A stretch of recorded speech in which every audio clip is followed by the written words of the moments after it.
नमस्कार साथियों, आप सभी का एक बार फिर से स्वागत है आपके अपने YouTube चैनल पर। हमने जो प्रीवियस ईयर क्वेश्चनों की जो सीरीज स्टार्ट की थी, यह इसकी क्लास नंबर 27 रहने वाली है।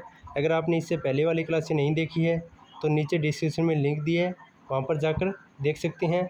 हमने अभी तक टोटल 26 क्लासें अपलोड कर दी हैं, जो सभी के सभी प्रीवियस ईयर क्वेश्चनों पर बेस है। जो भी आगे आने वाले किसी भी एग्ज़ाम की तैयारी कर रहे हैं, जैसे कि Haryana group D, Haryana group C mains की और राजस्थान साथ ही साथ उसके हरियाणा पुलिस की तैयारी कर रहे हैं, तो यह सीरीज़ आपके लिए बहुत ही इम्पोर्टेंट रहने वाली है। तो वीडियो को अंत तक ज़रूर देखें।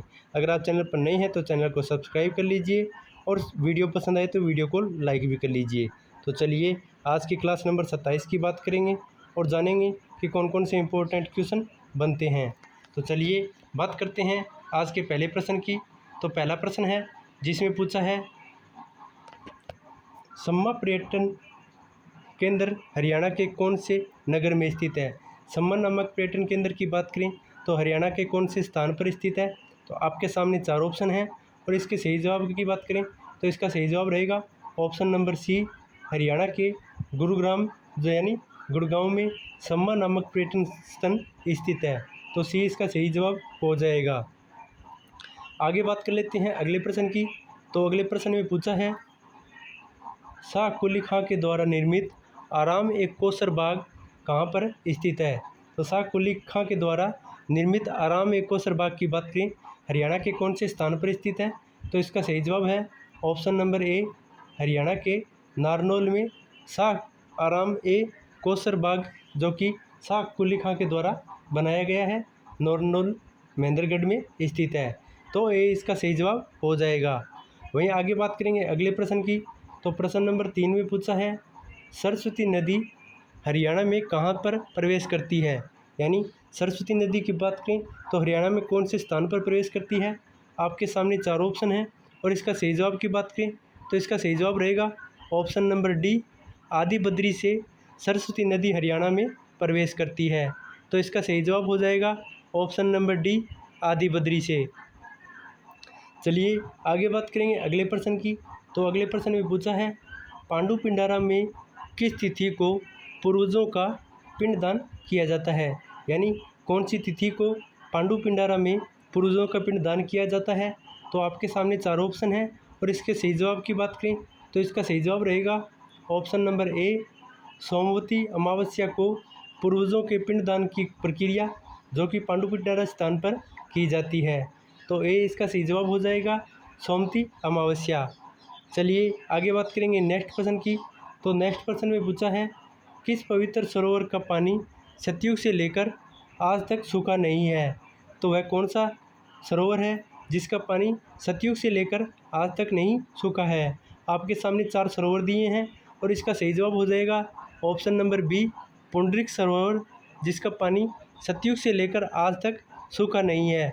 तो इसका सही जवाब हो जाएगा ऑप्शन बी, पुंडरिक सरोवर। आगे बात करेंगे अगले प्रश्न की। तो अगले प्रश्न में पूछा है, श्री चौरंगीनाथ द्वारा निर्मित निम्न में से किसकी स्थापना की गई है। तो चौरंगीनाथ के द्वारा किसकी स्थापना की गई है। तो आपके सामने 4 ऑप्शन हैं और इसका सही जवाब है ऑप्शन नंबर बी, स्थल बोहर मठ की स्थापना श्री चौरंगीनाथ के द्वारा की गई है। तो बी इसका सही जवाब हो जाएगा स्थल बोहर मठ। चलिए आगे बात करेंगे अगले प्रश्न की। तो अगले प्रश्न में पूछा है, डोसी तीर्थ स्थल किस ऋषि से जुड़ा हुआ है। तो डोसी तीर्थ की बात करें तो कौन से ऋषि से जुड़ा हुआ है। आपके सामने 4 ऋषि दिए हुए हैं और इसका सही जवाब है ऑप्शन नंबर सी, च्यवन ऋषि से जुड़ा हुआ है। तो सी इसका सही जवाब हो जाएगा। वहीं आगे बात करेंगे नेक्स्ट प्रश्न की। तो नेक्स्ट प्रश्न में पूछा है, कोस मीनारों का निर्माण किसने करवाया था। कोस मीनारों की बात करें तो किस शासक के द्वारा इसका निर्माण करवाया गया था। आपके सामने 4 नाम दिए हुए हैं तो इसका सही जवाब है option number C, Sher Shah Suri के द्वारा कोस मीनारों का निर्माण करवाया गया था। तो सी इसका सही जवाब हो जाएगा शेरशाह सूरी। आगे बात करते हैं अगले प्रश्न की। तो अगले प्रश्न में पूछा है, औरंगजेब के शासनकाल के दौरान 1969 में धार्मिक नीति के विरोध में निम्न में से कौन सा विद्रोह हुआ था। तो 1969 में धार्मिक विद्रोह कौन सा किया गया था जो कि औरंगजेब के खिलाफ था। तो आपके सामने 4 ऑप्शन हैं और इसका सही जवाब है ऑप्शन नंबर सी, सतनामी विद्रोह है, जो कि वहाँ के संतों के द्वारा औरंगजेब के खिलाफ किया गया था, जो कि 1969 में किया गया था। तो सी इसका सही जवाब हो जाएगा, सतनामी विद्रोह है। चलिए आगे बात कर लेते हैं अगले प्रश्न की। तो अगले प्रश्न में पूछा है, पंजाब और हरियाणा उच्च न्यायालय जो पहले लाहौर उच्च न्यायालय कहलाता था की स्थापना कब की हुई थी। तो लाहौर उच्च न्यायालय की बात करें, उसकी स्थापना कब की गई थी। तो आपके सामने 4 ऑप्शन हैं और इसका सही जवाब है ऑप्शन नंबर ए, 1919 में लाहौर उच्च न्यायालय की स्थापना की गई थी, जिसे अब पंजाब और हरियाणा उच्च न्यायालय के नाम से जाना जाता है। तो ए इसका सही जवाब हो जाएगा। चलिए आगे बात करेंगे नेक्स्ट प्रश्न की। तो नेक्स्ट प्रश्न में पूछा है, लोकहित के मामलों पर सलाह और चर्चा के लिए 6 क्षेत्रीय परिषदों की स्थापना की गई थी। तो हरियाणा राज्य किस क्षेत्र के अंतर्गत आता है। तो हरियाणा की बात करें तो वह कौन से क्षेत्र के अंतर्गत आता है। तो आपके सामने 4 ऑप्शन हैं और इसका सही जवाब है ऑप्शन नंबर सी, उत्तरी क्षेत्र के अंतर्गत हरियाणा राज्य को शामिल किया गया है। तो सी इसका सही जवाब रहेगा। आगे बात करेंगे अगले प्रश्न की। तो अगला प्रश्न है, भारतीय सेना के पश्चिम कमांड का मुख्यालय कहाँ पर स्थित है। तो पश्चिम कमांड के मुख्यालय की बात करें तो हरियाणा के कौन से स्थान पर स्थित है। आपके सामने 4 ऑप्शन है और इसका सही जवाब है ऑप्शन नंबर डी, चंडी मंदिर, जो कि हरियाणा के पंचकुला ज़िले में स्थित है। वहाँ पर भारतीय सेना के पश्चिम कमांड का उद्घाटन यानी मुख्यालय 1947 में स्थापित किया गया था, जो कि पंचकुला में स्थित है। तो इसका सही जवाब हो जाएगा ऑप्शन नंबर डी। चलिए आगे बात करेंगे अगले प्रश्न की। तो अगले प्रश्न में पूछा है, निम्न सभी हरियाणा राज्य के लोक नृत्य में शामिल है सिवाय एक के, यानी 3 जो कि हरियाणा के लोक नृत्य हैं और एक उसमें से कौन सा नहीं है। तो पहले बात करेंगे धमाल नृत्य, जो कि हरियाणा का लोक नृत्य है, और गुग्गा नृत्य यह भी हरियाणा का लोक नृत्य है, और लूड नृत्य यह भी हरियाणा का प्रसिद्ध लोक नृत्य है। जबकि इसका ऑप्शन बी गलत हो जाएगा, धमाल नृत्य यह लोक नृत्य हरियाणा का लोक नृत्य नहीं है, बाकी तीनों हरियाणा के लोक नृत्य है। तो इसका सही जवाब हो जाएगा ऑप्शन नंबर बी। आगे बात करेंगे अगले प्रश्न की। तो अगले प्रश्न में पूछा है, चोटांग नदी का ऋग्वेदकालीन नाम क्या है। तो चोटांग नदी की बात करें तो ऋग्वेद काल में उसे किस नाम से जाना जाता था। तो आपके सामने 4 ऑप्शन हैं और इसके सही जवाब की बात करें तो इसका सही जवाब रहेगा ऑप्शन नंबर डी, इसे दर्शदवती के नाम से जाना जाता था। तो डी इसका सही जवाब हो जाएगा। चलिए नेक्स्ट प्रश्न पे चलते हैं। तो नेक्स्ट प्रश्न में पूछा है, सही युग्म का चयन कीजिए है, यानी इसमें से एक युग्म सही है बाकी 3 गलत है। तो सही युग्म की बात करें तो इसका सही जवाब रहेगा ऑप्शन नंबर सी, जल महल, जो कि महेंद्रगढ़ के नारनौल में स्थित है, बाकी सभी गलत हैं। तो सी इसका सही जवाब हो जाएगा, जल महल नारनौल में स्थित है। चलिए आगे बात करेंगे अगले प्रश्न की। तो अगले प्रश्न में पूछा है, प्रसिद्ध कहानीकार लेखक विशंबरनाथ कौशिक प्राय लिखते थे जो कि मासिक पत्रिका में प्रकाशित हुए हैं, वह कौन से क्या लिखते थे जो कि मासिक पत्रिका में प्रकाशित हुए हैं। आपके सामने 4 ऑप्शन हैं और इसका सही जवाब है ऑप्शन नंबर बी, वह दुबे जी के पत्र के नाम से वहाँ पर हास्य व्यंग्य लिखा करते थे, जो कि दुबे जी के पत्र के नाम से प्रकाशित किए जाते थे। तो बी इसका सही जवाब हो जाएगा। आगे बात करते हैं अगले प्रश्न की। तो अगले प्रश्न में पूछा है, केंद्रीय मृदा लवणता अनुसंधान संस्थान जो कि करनाल में स्थित है, उसकी स्थापना कब हुई थी। तो केंद्रीय मृदा लवणता अनुसंधान की बात करें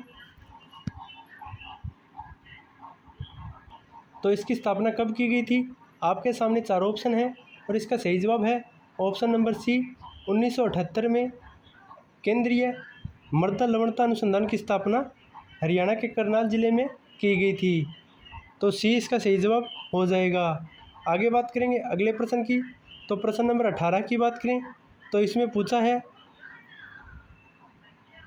निम्न में से कौन सा हड़प्पा सभ्यता स्थल हिसार जिले में स्थित है।